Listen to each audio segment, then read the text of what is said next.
জুবিনৰ প্ৰতি শ্ৰদ্ধা জনাই এগৰাকী মুছলমান ব্যক্তিৰ মহানুভৱতা।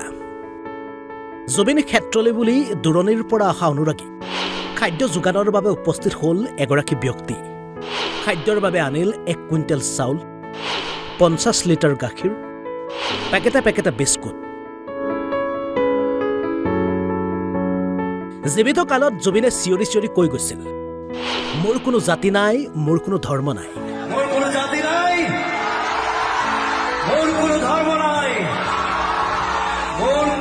মই মুক্ত।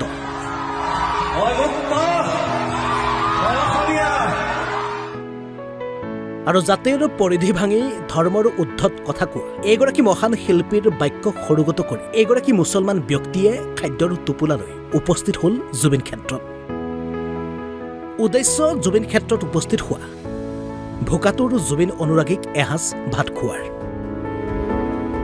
পাছে সময়ৰ কথা দোহাই দি নিশা পলম হোৱাৰ বাবে মহানগৰৰ হাতীগাঁৱৰ মাজাৰৰ পৰা যোৱা এইগৰাকী ব্যক্তিক প্ৰশাসনে উভতাই পঠিয়াই জুবিন ক্ষেত্ৰৰ পৰা।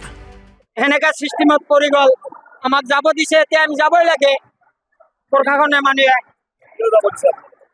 ইয়াতে বোলে 11টা বজাত পিছত থাকবা নোৱাৰি, মানুহ যাব লাগে আৰু বোলে। কি কৰিম আমি, তো আৰু ইমান বিদ্যা চিদ্যা নাই, আমি মূৰ্খ মানুহ, আমি যাব ওলাইছো, গাড়ী লোড কৰি আছো। হাতীগাঁও চিজুবাৰী পাই আছো, মাজাৰো পাই আছো।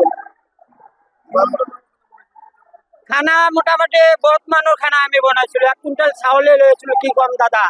গাখীৰ লৈ আছিলো 50 লিটাৰ, তাজা চাহ তাহ বনাই খোৱালো, বিস্কুটে এনে 30-35 হাজাৰ টকাৰ বাজাৰ লৈ আছিলো।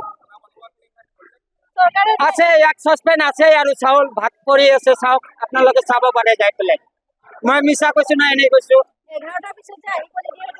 আমি নাজানো কি কলো, মূৰ্খ মানুহ, ইমান এটা বুজি নাপাওঁ। আৰু মোৰ দোকান যে বন্ধ নহয় আমি সেইটো ভাল কৰি জানো, কিহৰ কাৰণে এইটো জাগাত এনি টাইম খোলা থাকো। এতিয়া কলকাতাৰ পৰা মানুহ আহিল, সেইকেইটা মানুহ ক'ত পঠাব? ডিব্ৰুগড় তিনিচুকীয়াৰ পৰা মানুহ আহিল, ক'ত পঠাব মোক কওক? সিহঁতে যদি খাবই নিদিয়ে, তাৰ আশাত আহিলো, ৰাস্তাত যাই আমাৰ কি দুৰ্গতি হ'ব সেইটো নিচাইছে ভাবছে। আমি তো জুবিনদাৰ কাৰণে আছো, জুবিনদাৰ উমৰ হক, আমি সেইটা আশাতে আছো।